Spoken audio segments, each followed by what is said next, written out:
You're listening to Sox in the Basement, a production of the Broadcast Basement Limited, where every show is 30 minutes of good and comes from a basement bar on the south side of Chicago.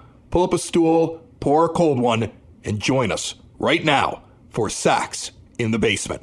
Heard everywhere podcasts can be found, and always at soxinthebasement.com. The World Series ended on Saturday night. That means the clock for the offseason has begun. 5 days after that, all the options have to be worked out. We have a couple of dates that are coming up very quickly here that's important for the White Sox. The non-tender deadline is November the 18th.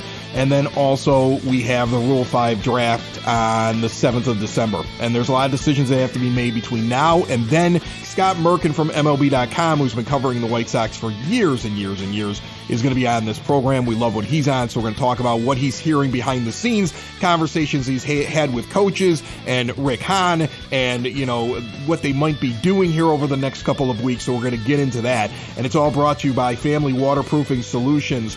It is important to keep your basement dry and protect your foundation, and you can give them a call 24/7, 365 at 708-330-4466. Mention Sox in the Basement. Get an additional discount. Your basement's best defense is at familydry.com. You bought a video game and you're excited about it. Yeah, well, sort of. So it's this game. It's called Out of the Park Baseball. It's a simulator. It's not like MLB The Show or something like that where you're actually controlling the gameplay. You're more taking over Rick Hahn's job. And then actually in this situation, I take over as general manager. Rick Hahn is reduced to the assistant GM. And every time I go to make a trade, you see assistant GM Rick Hahn says, seems like a decent deal. I think it'd help out our team. Or full stop, don't do it. And what I found to be the most realistic was Jerry Reinsdorf constantly cutting your budget and wanting to re-sign players that nobody in their right mind would want to re-sign. He gets mad at me every permutation I start this because I either don't re-sign Yasmani Grandal to a 6-year deal or Jose Abreu to a 6-year deal. And it's always for like $28 million per year. And I'm like, no, I'm not doing that. I can't even fit it within the budget Jerry gave me.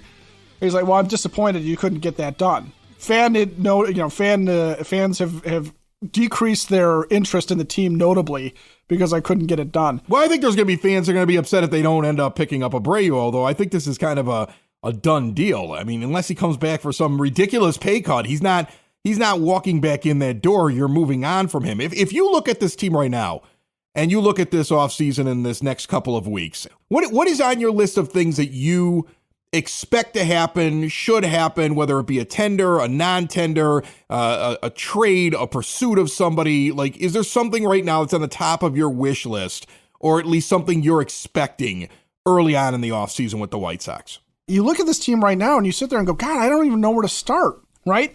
The rotation underperformed beyond Dylan Cease. Do you look at Michael Kopech as somebody that can't stay healthy and maybe you got to move on from him because he's good when he's there, but he's frequently not there? Do you look at trying to maximize something out of Lucas Giolito before he becomes really expensive, especially if he's going to continue to regress? Can you move on from Lucas Giolito in a trade situation? What do you do about third base? Do you just live with Yohan Moncada and hope that he gets better? Or do you have to find a solution there? Second base is still kind of empty. You know, do you believe in Yolbert Sanchez or Romy Gonzalez?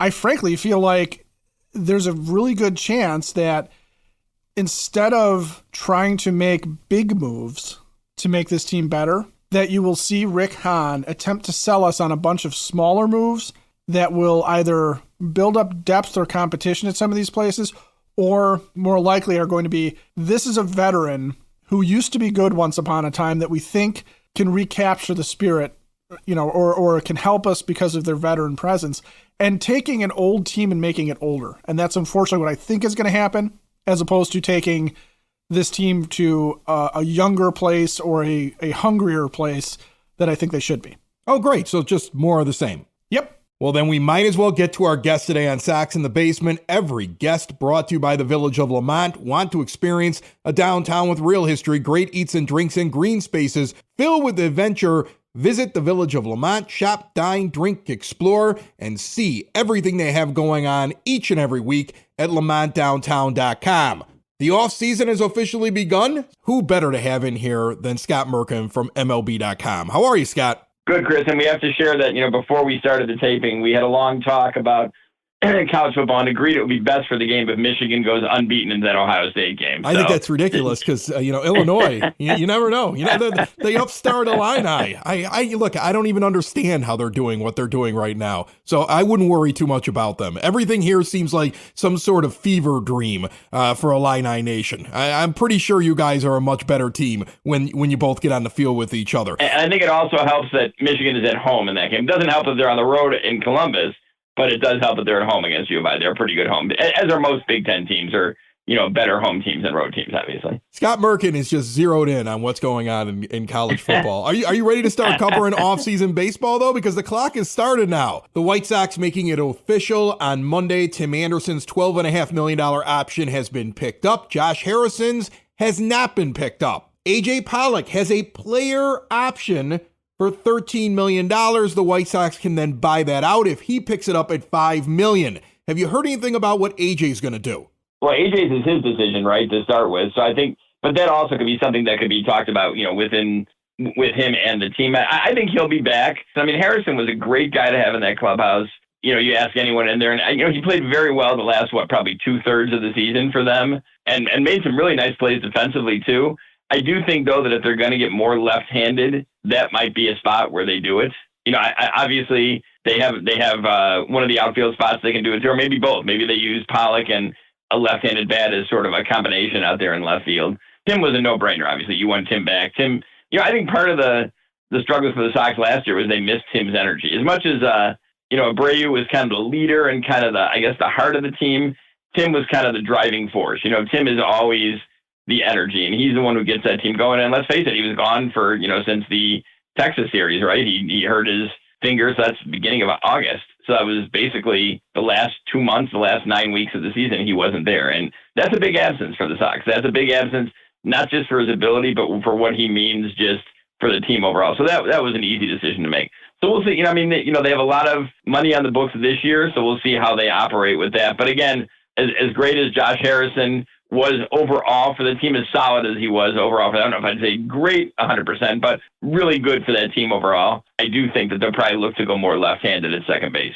What are the chances the White Sox do something drastic with their roster? That Rick Hahn looks at it and says, okay, now I've got to shake some things up. I mean, let's just talk about TA. Now, I think Tim Anderson's a great shortstop. I think he's going to contribute a lot to this team's success in 2023. I also see $12.5 million as his price tag. And for his talent, that may be a bargain compared to some of the big-time free agent shortstops that are out there. And one of those guys would be a massive impact on this team. Is there any chance that the White Sox pursue one of the big-name shortstops that are out there? I'll throw out like a Correa or a Dansby Swanson or something like that, and either ask one of them or TA to move the second, or actually move Anderson's contract to go get the big impact player, shake things up like crazy, have to change all their marketing because they really put everything around TA, but start to fix a hole by spending money actually at a position we don't expect because of the value of Anderson's contract. You can tell, Scott, we haven't had much to talk about the last couple of weeks, so this is something we've discussed here. Tell me I'm crazy, or tell me whether or not there's like a slight chance of something crazy like that happening. Well, I think first of all, for most of those, I think for all those, high-end shortstops around the free agent market, they're going to have plenty of interest. I mean, plenty of really high money interest of them playing shortstop. So I don't think they're going to go anywhere, barring something completely surprising, where they're going to play second base. And I think Tim is the team shortstop. I asked Rick about this at the Pedro Grifol press conference last Thursday, and it did not sound like from his answer that they were looking to make wholesale changes. They could move someone in there. You never know with the White Sox. I don't think they're going to go after any of the big shortstops. I do think they could go after someone, as someone pointed out to me the other day, they could go after someone who plays shortstop to play second, because of the fact with the new shift rules in there, you're going to need a really good defensive player at second base too, and cover a lot of ground. And I think that's possible, but I don't think it'll be a Bogarts or a Trey Turner or a Carlos Correa, who are going to get plenty of interest. I mean, a large amount of interest just playing shortstop. So it doesn't say, it's interesting because I think the guys, they're a super talented team. I've had other people from other organizations tell me how talented the White Sox are. It just didn't work last year for whatever reason, whether it was injuries underperformance, not a good fit as a team overall, whatever the situation was. Maybe whereas Tony fit in 2021, he did not fit in 2022. So whatever the reason, it just didn't work for the White Sox. I think they're pretty satisfied with not satisfied. They like the nucleus they have. Now, it doesn't mean they won't make changes, but I think they're going to kind of supplement around it. And maybe they go big in the outfield. Maybe they go after like a Brandon Nimmo, who, appears to be one of the main left-handed bat targets on the outfield free agent market. But again, they have a lot of money committed. They're good in the start. They have 4 guys set in the starting rotation. But I don't see right now, maybe we'll be talking in a month or 2 months saying, wow, that was completely unexpected. Or it's not completely, but somewhat unexpected. But I don't see them making wholesale changes to this team. What are the chances that Rick Hahn looks at right field and his entire outfield situation and says, well, look at the meteoric rise in the minor leagues of Oscar Colas, and maybe that's my solution in right, and I'm going to go spend my dollars in free agency on pitching? There's a couple of names out there that are free agents that the White Sox in past years have targeted or at least been linked to that they might want to trade for. Now they can go out and try to sign one of those guys. Is that a direction they could head in? Yeah, you can never have enough elite pitching, and Rick has said that. Rick has said just pitching, period, a number of times. Right now you have, Dylan Cease, who I imagine on the award show, the BBWAA award show will be named. Not imagine, I'm almost certain. I don't have any information, but I think if you just look at the numbers, he's going to be one of the finalists, right, for Cy Young. It's going to be Verlander, Cease, and whoever gets the third vote, Valdez, Ohtani, Manoah, one of those guys will be third. And then you have Kopech, who had a nice first year that was hampered a little at the end hampered a bit, more than a little, by the knee injury. He'll be healthy going into next year with all this experience from this year. Lynn pitched very well after he kind of got his legs under him, literally, after the injury. And then you have Giolito, who, by his own admission, 5-6 times, not much more you can say about it, did not have a great 2021, but I'm sorry, 2022, he had a fine 2021. But that guy is already probably, I know Lucas, and he's not only a good pitcher and a hard worker, but he's a student of the game, and he's already probably breaking stuff down as to where he can improve. And I'm sure he was doing it at the end of last year, too. I talked to him on a Sunday afternoon later in the season, and it wasn't like near the end, but it was kind of the last month. And even then he talked about, the stats are kind of out the window. I'm just trying to be there and compete for the team and do what I can every start. So you got 4 good starters. You have guys like Garrett Crochet coming back, who probably will be more the old Kopech role of kind of the hybrid starter reliever coming off the missed season of injury. I've heard talk that, Lopez could go back in rotation. Jimmy Lambert could be a rotation guy. Davis Martin acquitted himself very nicely last year.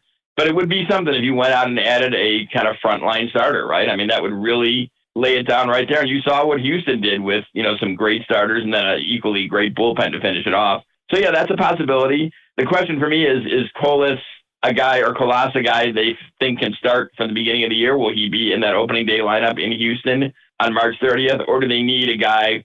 I know the name that goes around with a lot of fans who's a left-handed bat is like Tyler Naquin. Would you need a guy who can take that spot and still contribute even when Colas comes up? So I don't know where their line of thinking is. We didn't get a chance to ask Rick about that Thursday. I'm sure he'll be asked at the GM meetings this week. I'll be asking him, if it hasn't been decided yet in the winter meetings in San Diego, and see where he, believes Colas falls. Chris Getz spoke very highly of him. We talked to him at the end of the year, and I think he's, he deserves a chance. He's earned a chance, not deserves a chance. He earned a chance. So we'll see where he goes from there. So I think, they need to get more left-handed in that lineup, but not just left-handed, not just put quality left-handed at bats in there. They need to be better defensively and fundamentally. Those are 2 things for this team overall. Scott Merkin from MLB.com with us right now on Sox in the Basement. We're always lucky to have him on. White Sox have to decide if they got to make any changes. You may need to make changes in your household, or mom and dad's, or grandma and grandpa's. Maybe it's time to switch to a new age of life. Assisted living does not need to be the only answer. Hyatt Home Medical Equipment right here on the South Side can turn the home into a smart home, retrofit the bathtub, reduce fall risk throughout the house, have lifts to bring them from the first level to the second level. The latest in CPAP technology, diabetes control, spare oxygen tanks.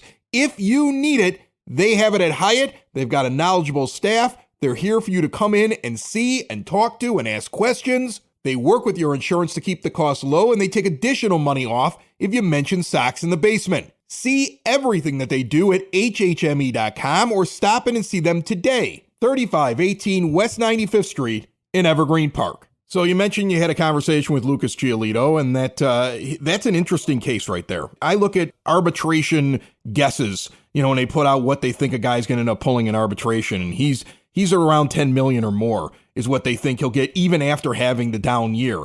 And this is his last year. And Lucas has said it before. He's talked about building his own value. He's always sounded to me like a guy who's going to go out on the open market. This is his last year that the Sox have control of him before his free agent year. How does the team view him, and how does he view his last year of total control within the Sox before he gets to go to free agency? Yeah, I think the team obviously has a high opinion of him, but I think Lucas, understands that free agency is just that. You've earned that right to kind of test the market and build your value. And I think, I don't have the quote in front of me, but I want to say his last start, or one of his last starts, we were talking to him about Abreu, and he said something along the lines and then kind of laughed about maybe we'll play one more year together, if he comes back next year. So I think Lucas right now is approaching it that he's part of the White Sox. He's part of the White Sox 100% for 2023 unless they trade him. They're not going to non-tender Lucas, obviously. So unless they kind of move him, and then, from there, he'll see what happens. I don't think he's going to take a hometown discount. I think he wants what's fair. I talked to Cease about that. Now, Cease is just starting his arbitration process, obviously, right? But, he talked about he would listen to a long-term deal, but he wants what's fair as well. So I don't think any of these guys are taking any kind of discounts because they love the White Sox. They want their value, and they've earned they've earned the right to have that kind of desire. So we'll see what happens. I think right now Lucas is just focused on 2023, better performance, working deeper into games, and go from there and see what happens after that. What are you hearing about Pedro Grafol's staff? Are there any names floating out there that you find intriguing? Are they keeping this one close to the vest? I think everybody's just kind of curious. How's it going to fill out in the end? They're keeping it pretty close. I've heard the name, I think it's Mike Tozar, who worked with him in Kansas City, and they're very close as possible for some role as either, either hitting or assistant hitting coach, but nothing official there. And yeah, he's got hitting, and if you have an assistant hitting coach too, first base, third base coach, probably like a quality control guy, sort of like along the lines of what Shelley Duncan did. So there's some jobs to be filled out, but they do have Ethan Katz and Kurt Hassler back, which is a great move by the Sox. Both did a great job of the pitching staff. And not saying the guys who aren't back didn't do a great job, but it makes sense to have those guys back. And even Pedro talked about that, about how big it is to have already kind of a liaison to the pitchers that can help you kind of build that relationship even before he steps foot in the dugout or steps foot in the clubhouse. And then, of course, Charlie Montoya is going to be the bench coach. So I think we'll hear sooner than later him fill out the staff, and maybe it'll be all at once. I don't know if it'll be kind of in piecemeal form, but I think they want to get it together so they can. I would be surprised if it's not done, maybe before Thanksgiving, but for sure before the winter meetings, which is December 4th. All right, so you talk with Rick Hahn a lot. I can tell that you get conversations with him. You talk with him at the end of the year. You got your newsletter that you put out. You've had a couple of interviews with him, and so you got a feel for how he viewed the team. So does he see this as it was manager and injuries, but my roster was good? Or does he see things that he needs to fix in his roster? Because, we see the excitement that he has over Pedro Grifol, but is he excited because now he's like, okay, I got my manager, and as long as everybody stays healthy, we could just pretty much roll out there with what we did last year and everything's going to be better? From a broader perspective, I don't think anyone was happy with last year, right? From Jerry Reinsdorf to Kenny Williams to Rick Hahn. Actually, I don't have to say, I don't have to think. I know from talking to them, they were not happy. It's a very disappointing year. This was the third year of their, the window being open after the rebuild. The first year was obviously a little messy because of the, the pandemic. 2021, they, still was part of the pandemic going on, but it was a little better, and they won 93, lost to a better team in the ALDS. 2022, again, I'm not making excuses. These are just facts. There was a lockout, right, last year that kind of hampered spring training a little bit and maybe slowed some guys down. Tony's gone now, and Tony, I'm glad he's healthy. That's the most important thing. That's much more important than anything baseball-wise. I don't think it worked last year.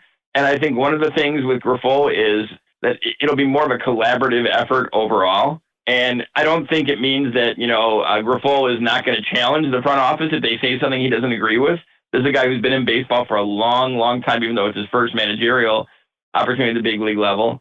So I think, they like that fact. But I think Rick has analyzed up, down, and sideways along with Kenny Williams and Jerry and Jeremy Haber and Chris Getz and Daniel Zine and the whole crew in the front office, Jim Thome, what went wrong and what needs to improve. They had, he answered this when I asked him at the press conference too, they had underperformance. Yasmani Grandal had a very bad year last year, right? I mean, the numbers show that.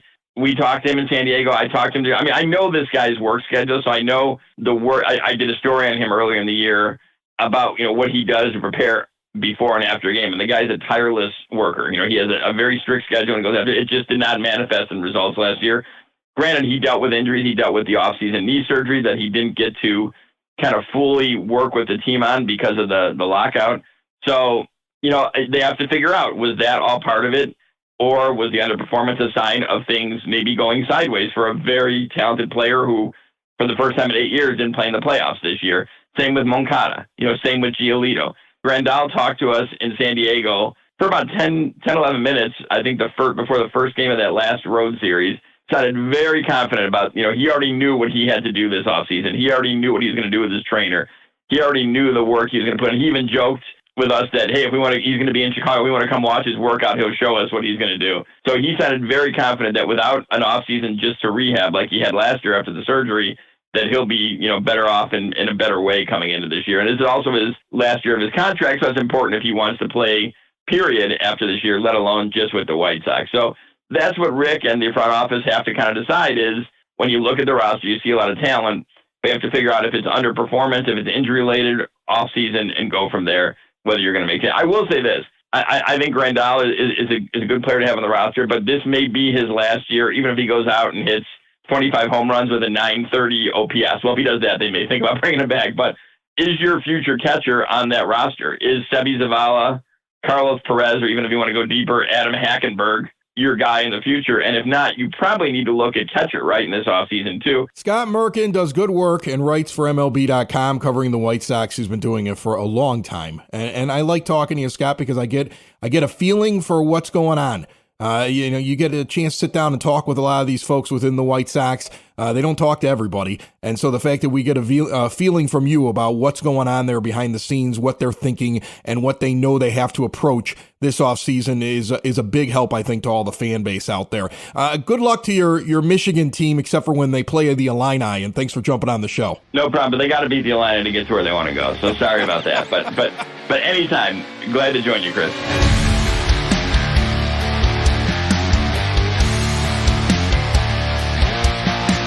Hailstorm Brewing Company is the official brewery of Sox in the Basement, located in Tinley Park at 8060 186th Street, right off of 80th Avenue. Their new brewer, Will Turner, highly acclaimed and is bringing decades of experience and excellence to Hailstorm, and it's stout season. I was looking at their menu, Ed. I'm getting out there this week. Night Moves is out. An Imperial Milk Stout with raspberry, chocolate, vanilla, and a little lactose added in there. I mean, it's like having a meal. Oh. Like I like my stout stouty, and thick. Oh, yeah. For some of us, every season is stout season. I get the weirdest looks in the middle of summer. It's 95 degrees, and I'm like, I'm drinking light beer. I'm just going to have a Guinness. I mean, they've got all these like award-winning beers. I mean, Prairie Madness is an American IPA that's great. Their triple IPA Dominatrix is one of my favorite beers on the entire South Side. And then they have like some dessert ones, and that's what I like in a brewery. I get to go in a big beer hall. I get to see the beer being made because you can see it there inside the place. They got a really cool bar that's set up in there. I can try a bunch of different kinds of things and have a good time, hang out with friends. There's live music on the weekends. Follow their Facebook page at Hailstorm Brewing Co. and see more at hailstormbrewing.com. Scott Merkin scares the hell out of me with the answer to that last question. Because what it sounds like to me, and I'm not going to pick on Scott because I love him for coming on this show, we're able to glean so much of what is being thought about by White Sox management when we have him telling us about stuff that he's heard directly from guys like Rick Hahn. But what I hear in his answer is, it's possible he's being told things like, well, pandemic in 2020 and lockout in 2022 and injuries and all these excuses, he's not making them, but it feels like he's being told them, or at least he's hearing whispers of them. And, if we could just stay healthy, everything that we've done so far in this front office would have worked if it wouldn't have been for the manager, and it wouldn't have been for the injuries. All the injury excuses aside, for them to sit there and say, our talent is so good that if it wasn't for these outside factors, we would have won it all. You're right. I mean, just it's mind-boggling to sit there and say that when we all watched on the field what was going on. We've all seen Yoan Moncada go from the top prospect in all of Major League Baseball to a guy that is struggling to hit 250. We've watched Andrew Vaughn get better. We've watched Gavin Sheets get marginally better, but we're watching Jose Abreu get old. We're watching Yasmani Grandal turn into an old catcher. Yasmani Grandal can say, I know what I'm going to do in the offseason with my workout routine. And so I know what I need to fix. But then you still have to find a way to do it and do it in the later part of your career. Okay? Yoan Moncada could be disappointed in his season. But what has he shown me over the last couple of years that he's actually going to turn it around? I mean, you can say all the right things. Lucas Giolito can talk about how, it's not about the stats and I just want to contribute. And then, I'm going to turn around because, here comes my free agent year. But all those things are just talk until you see it. And there's just too much baseball that has been played over the last more than a century that you can draw back on as a baseball fan to realize that just because a guy says, I know I got to get better and I'm going to do it, doesn't mean he actually gets better, especially when he's getting older, like in the case of Grandal. So, I mean, look, they're all going to say the best things, right? They're all going to get to spring training and tell you they're in the best shape of their life. They're all going to get to a point and tell everybody in the media with a recorder, we know what we got to do. This team is ready to go. We're going to get out of the gate on fire. We've got a lot of talent here. But you know what? They're not confident enough in that to have Sox Fest and tell that to the fans. They canceled that. So it's strange to me. It's strange that you're aware of that. You have enough self-awareness that you know that spewing that kind of stuff of, we just have to stay healthy and these guys are going to come back in better shape and they know what they have to do to fix things and we have a new manager, so we don't need to make wholesale changes and we don't need to make any major moves. You know that if you send that to a crowd, you get booed off the stage. That's why you're not having Sox Fest. Even knowing that, you're still standing in the mirror every day and convincing yourself, I'm a good GM. I built a great team. It's not my fault that COVID happened. It's not my fault there was a lockout. I mean, if everybody would have just stayed perfectly healthy and we had no injuries, everything would have happened. It was that old man in the dugout. Like, that's my fear, is that that's what's being said to the reflection in the mirror by Rick Hahn, Ken Williams, Jerry Reinsdorf, anybody else up there that's making a decision for this team. My question is, when Scooby and the gang did finally pull off Tony's mask, was it Old Man Weathers underneath there? Or was it just Kenny Williams and he messed it all up? Is that what we're going to find out too? Because it's got to be something, right? The thing that bothers me the most, Ed, is that I don't feel like they're aware of their own shortcomings, right? They're aware of Tony's shortcomings. They're aware of injuries. They're aware of extenuating circumstances that everybody else in baseball had to deal with, but they're not aware of their own shortcomings. They had that line of, remember when Hahn said, when Reinsdorf won't come out and talk about why Rick Hahn still has a job because he won't get in front of the press at a press conference. So Rick Hahn gets to come out and explain to you that when he thinks he can't do it anymore, that he'll stop. Like, I mean, there is a problem there. There's a real, that's why I don't have as much confidence as I want to have in the offseason. Like, what I want to see is some forward thinking. You have Lucas Giolito, who's going to be making over $10 million in arbitration. You're, of course, going to offer him arbitration, but he's going to free agency next year. You heard Scott Merkin say it. He said it. Like, the joke about maybe we can play one more year together because with Abreu, because he doesn't plan on being here after next year. If a team wants him and you're able to go out in the free agency and sign a couple of these pitchers to multiple year deals, that would be forward thinking to sit there and say, is there something where we would move on from this player instead of just basically letting him play, not knowing what he's going to be, and then losing him after the year's over? I mean, I'm not saying you get rid of him for prospects, but there are guys that can be moved on this team for players that could reshape your team and give you something different on the field. The idea that it seems like there's untouchable players on this team, that there's such a good feeling for a team that's only won one postseason game in the entire window. They got a great opinion of themselves. There's just not enough. There's not enough critical voices in the room. That's what concerns me after I hear that. And that's not on Merck. Merck's just reporting what he's getting from the team. That's not on him. We're lucky that he comes on and tells us that. But that's the problem. There's not enough critical voices in the actual building saying, wait a minute, we screwed this up, or maybe we're not as good as we think we are. After a season like this, they seem way too confident in their own abilities over there. Well, and the other thing, too, is they continue to sell us on this is a young, improving team, when once again, there's only a handful of players that are under 26 years old on this team. It's an old team. It's a veteran team.